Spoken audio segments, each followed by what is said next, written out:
Wet season is here and a lot of fish disease thrive during this period.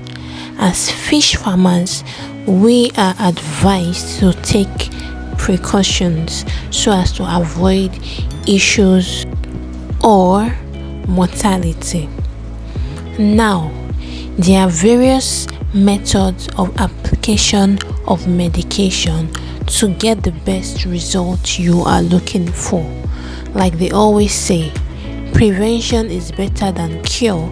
So we are going to be learning different methods of applying medication or giving medication to our fish in order to prevent an outbreak. Hey guys, it's Shikemi Olabisi, the farm lady, and you're welcome back to another amazing, interesting and educative video. Now, I know most of us don't want to experience, mortality or having our fish sick, right? Nobody wants that. Nobody wants to experience that because it can be very, demoralizing. It can be discouraging. And that is why I always advise you guys and everyone who cares to listen to always give their fish prophylactic medication. Now, prophylactic medication are those medication you give your fish to prevent them from getting sick, all right? And which is what, as human beings, you also take. You have your multivitamins and all that you take from time to time. These are things you don't have to take when you're sick, okay? So the same applies to our fish. You don't have to treat them when they are sick. You don't have to wait till they get sick before you do what? Treat them. So it's always best to give them this occasional treatment here and there to help boost their immune system.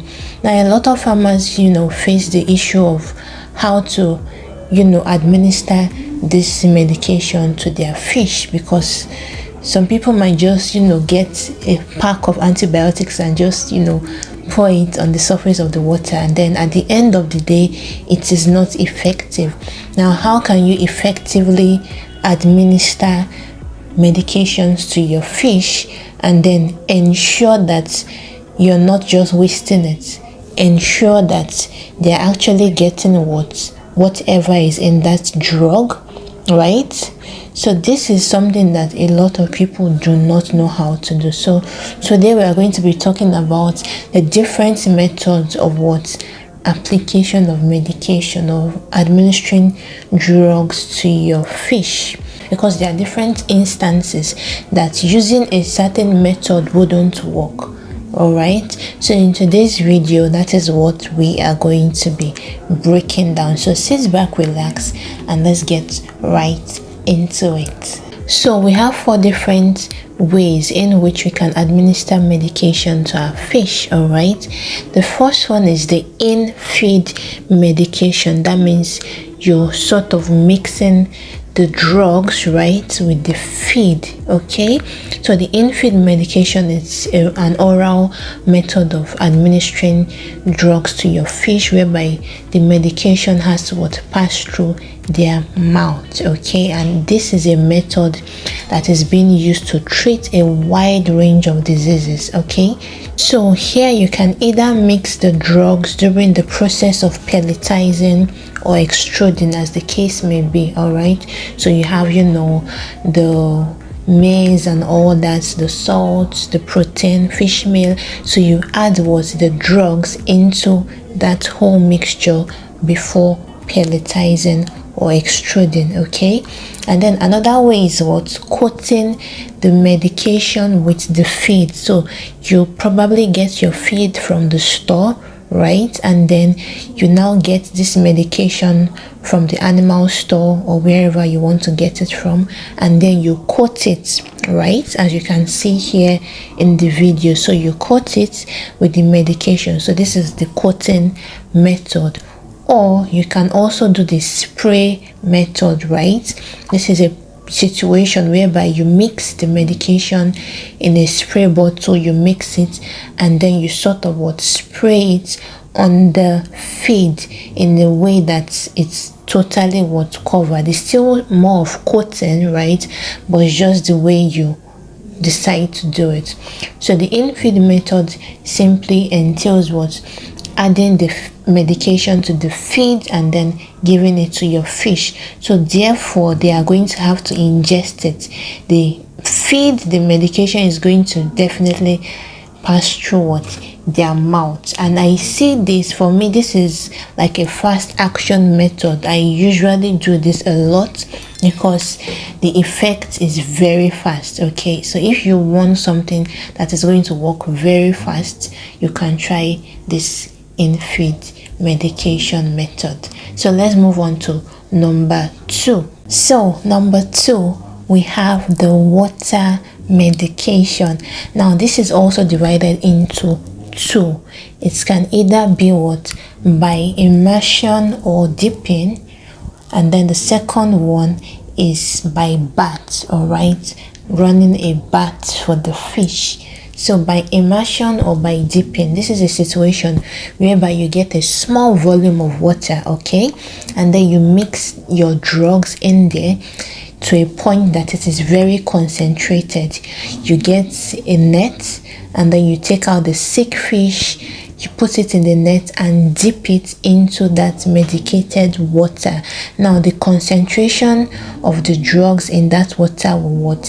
Help the fish what? Recover faster. This is when you want to treat, let's say, 1 or 2 fish that you notice probably have, injury or some signs that can easily spread fast, or maybe they are fighting and then the fish already had injury and you can see some blood mark on the body. So you can do this by treating them using this method. You can treat them using this method, dipping or by what? Immersion. Now the second part is by bath. Okay, so in this situation you have your pond, and then for example when you want to do your salt bath, so you have your pond, you lower the water, all right, and then you mix your salt in a little quantity of water and you sprinkle it round. So the process of sprinkling it round into your pond, the medication gets to mix, right? Now remember, the water has been reduced, so the effect of this drug can be what? Evident. So reducing the water will make what? The effect of the drugs to be evident at the end of the day. So this can be left for, let's say, 30 minutes or 1 hour before flushing the water and allowing fresh water to come in. But for the dipping method, you just like dip it for 1 minute and then you bring the fish out of that water. So they are both different. So the dipping doesn't take a long time, it's at most 2 minutes, but for the bath you can leave it for 30 to 1 hour. All right, and I know a lot of people also do this when you have your concrete pond and you want to do a bath treatment method for them. You mix the medication, reduce the volume of water in your pond, and then you will apply. So that is that. Now let's move on to number 3. Okay, so the third method is the injection method. This method is used during vaccination. It's not very common here in Nigeria, and then it's also used during spawning. For those who are into hatching, you see them injecting the female broodstock with a spawning hormone, all right, to what? Help her get ready to release the eggs. And then when it comes to vaccination, it is done when you don't have, it's not, you can't do this for 1,000 fish because it is, time consuming, it is labor intensive, it is expensive. So imagine trying to treat 10,000 fish and then you want to start injecting them. That doesn't make sense. Okay, so this can only be done when you have a few quantity of fish, or you want to vaccinate, or you want to spawn, you want to produce fingerlings, fries and all that. So that is number 3, which is what? The injection method. Now let's move on to the last one, number 4. Number 4 is the topical application method. This is one of the simplest method if you're dealing with a very few number of fish. situations whereby your fish, have blisters or injury on the surface of their skin, you can easily take them out and apply a topical treatment to that spot of injury. Okay, maybe iodine or whatever it is you want to apply to it. So when they have injury of such, you can easily use the topical method. It's just like saying, oh, you have an injury here, and then you get your penicillin and then you just apply it. So it's just as simple as that. So the topical method is simple, it's direct. You're applying the medication or the drug directly on that spot where the fish is having an issue or an injury. So these are all 4 methods. I've talked about the in-feed method. Okay, I've talked about the water medication, I've talked about the topical application method, and then I've talked about the injection method. So tell me in the comment section, which of these methods are you familiar with? Which of these methods have you not tried out? And let's rub our minds together and learn together. If you really enjoyed this video, please give it a huge thumbs up. Drop a comment in the comment section. You can follow on Facebook, The Farm Lady. You can follow on Instagram, The Farm Lady _ Thank you guys so much for always watching these videos. I learn from you guys in the comment section. We all learn from each other, and it's been an amazing journey so far.